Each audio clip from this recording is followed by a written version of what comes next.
La humanidad desconocida.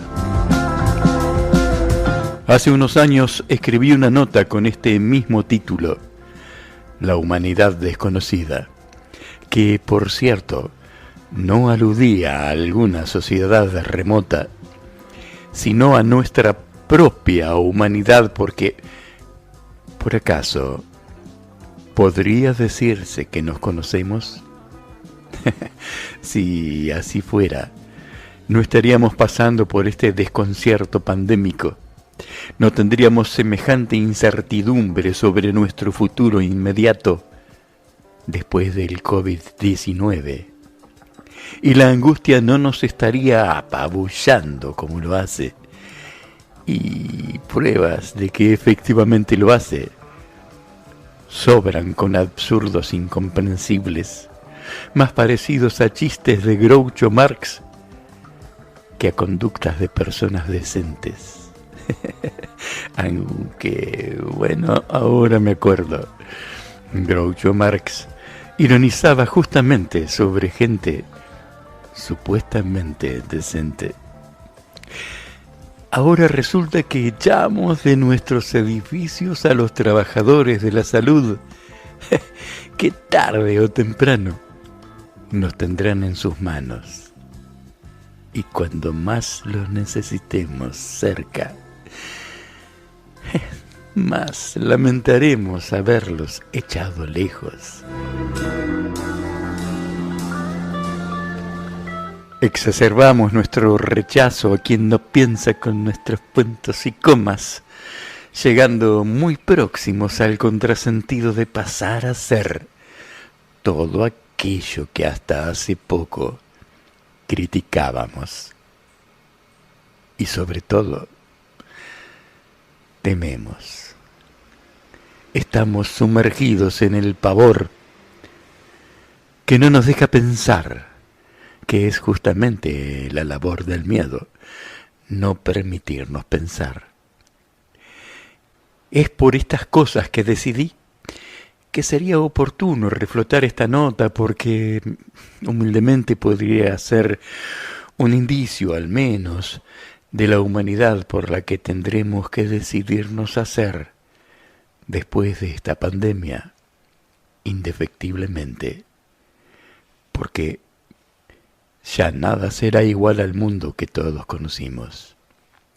Y es conveniente que lo vayamos pensando mientras tenemos tiempo de hacerlo durante este encierro, que recomiendo sea intro y retrospectivo, porque repito, después de la pandemia vendrá la explosión y no habrá tiempo. Hasta hoy, esa humanidad que allí está domesticada y funcional, atribulada y amenazante, viciada en diversas perversidades y muchísimas veces autodestructiva, sería lo que es si le hubieran permitido conocerse desde la niñez y encontrar su propio camino sin la imposición del mercado. Porque digo, me pregunto, ¿no? ¿Se autodestruye igual un ser realizado que uno frustrado? ¿Qué porcentaje de la humanidad trabaja en lo que su vocación le dicta? ¿A qué proporción de la ciudadanía le permitieron siquiera conocer su aptitud emotiva? ¿Y a cuántos les aplastaron sus dones con burla, reprimendas o marginación hasta la asfixia? ¿Preparamos a nuestros niños para aprender a vivir o para ser funcionales y económicos para el sistema de explotación neocolonial? A ver, ¿me equivoco?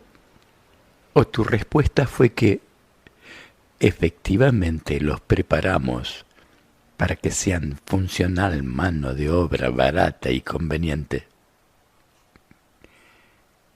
¿quién va a resarcir a esos niños de haberlos apartado de su vocación auténtica, robándoles su esencia y la vida misma para ponerla al servicio de otro? Progresivamente la humanidad, que siempre y naturalmente se dedicaba a producir para poder vivir, entendiendo el vivir como el tiempo que se le dedica a la familia y a uno mismo para poder evolucionar. Pero ocurre que con el capitalismo salvaje fue dada vuelta esa tortilla para poner a la humanidad a vivir para producir todo el tiempo, quedando así la gente sin espacio para sí misma y para su familia, implantándole además el criterio de la eficiencia para la productividad. Pero, ¿para qué la eficiencia y la productividad? Bueno, pues para optimizar los resultados y con ellos consolidar la riqueza. Ajá, pues bien, cabe preguntarse ahora, ¿la riqueza para quién? ¿Para los que la producen? Pues no, solo para los que dominan. O sea, las personas, por efecto de la necesidad, han sido puestas a producir en masa para el beneficio real de unos pocos. Y para que unos funcionales controlen a otros, se les otorgan pequeñas concesiones y prerrogativas a las que se preocupan en adornarlas para que luzcan bien y así sean apetecibles a la mayoría de los que nunca van a poder alcanzarlas.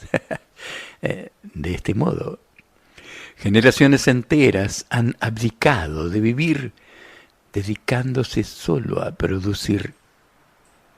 Sin embargo, como ya vimos, hay pobres menos pobres que otros, que son utilizados como modelo a seguir, pero como en las loterías, gana un solo número. Algunos tienen un auto mejor y tal vez perfume y ropa, es más, algún viaje a Europa consistente en sacarse fotos a las apuradas en iconos turísticos. Viajes que se pagan en cuotas, que duran muchísimo más que los viajes mismos. Un sistema alienante que frustra muchísimo más de lo que premia.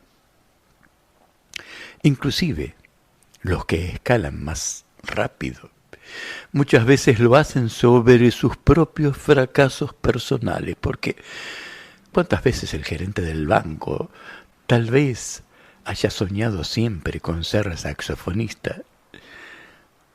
O lo que es peor, hasta lo ignora, aumentándole aún más la confusión.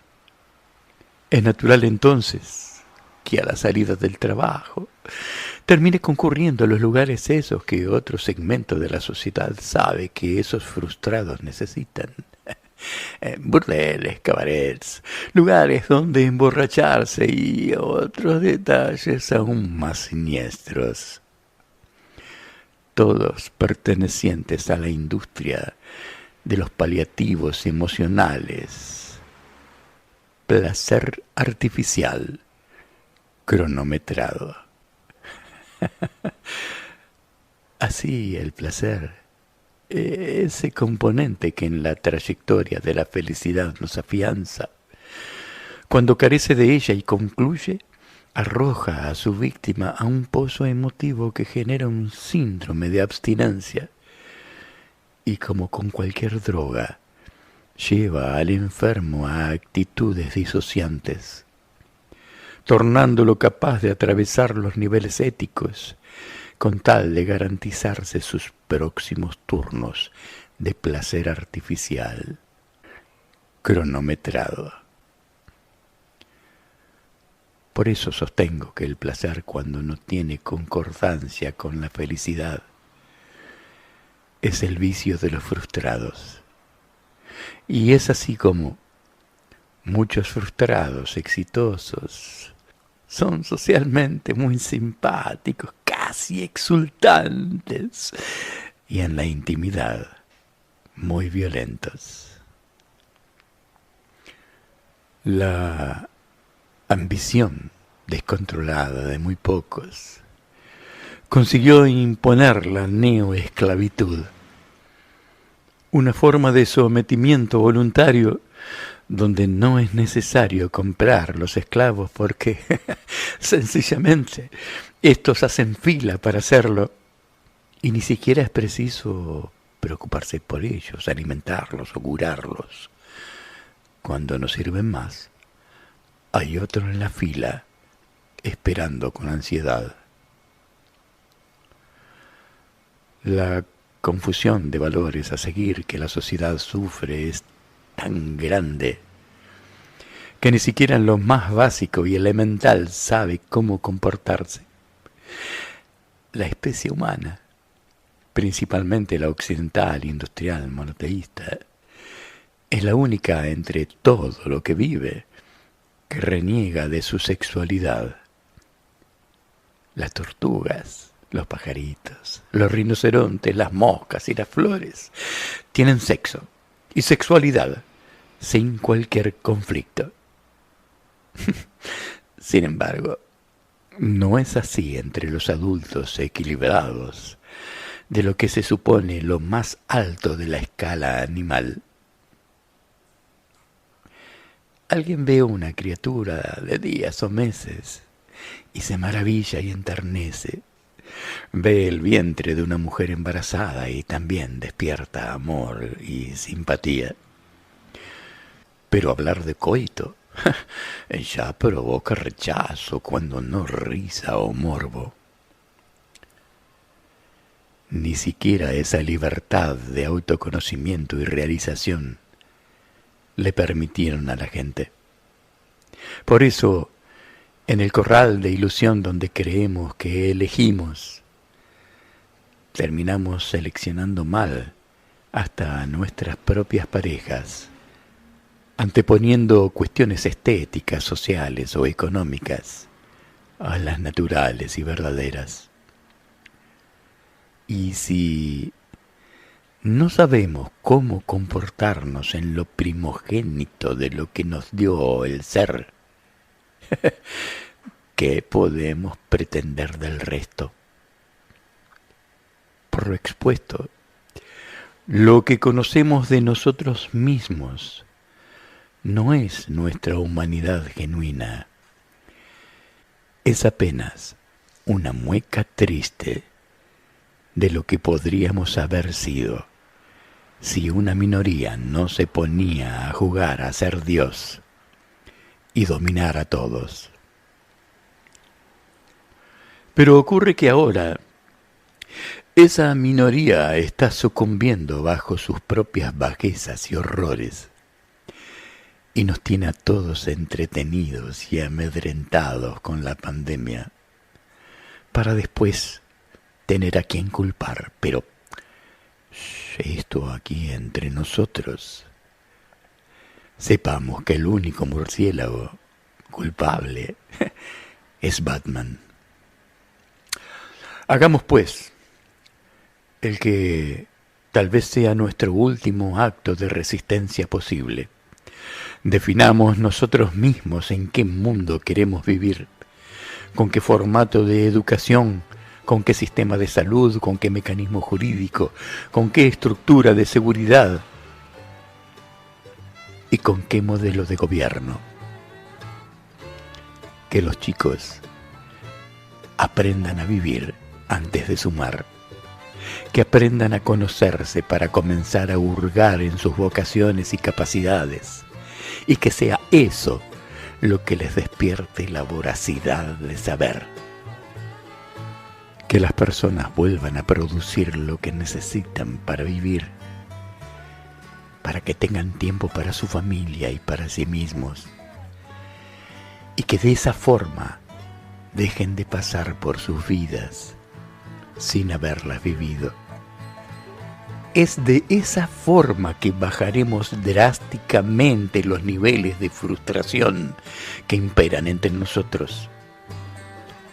para darnos la oportunidad de ser la humanidad que siempre avisoramos.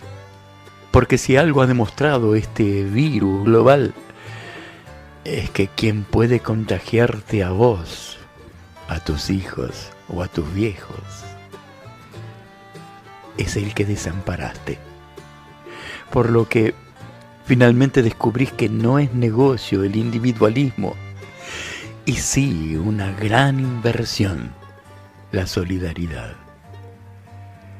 Y finalmente, que ninguna riqueza alcanza para no morir dramáticamente, y que todo queda aquí, que nadie se lleva nada de lo que pudo llegar a tener, que uno transpone el umbral apenas con lo que haya conseguido llegar a ser, y que ese ser no tiene marca de moda. Y sí, nos vamos a enfrentar con los dragones que van a venir a defender la matriz del pensamiento único, el negocio de la enfermedad, el recurso de la impunidad, el control social y el dispositivo ejecutor. Y por cierto, efectivamente son enormes y brutales, pero esta pandemia se les ha vuelto en contra y les ha dejado al descubierto sus anquilosados pies de barro. Soy Enrique Vox y esto es Retrovisor, que está regresando.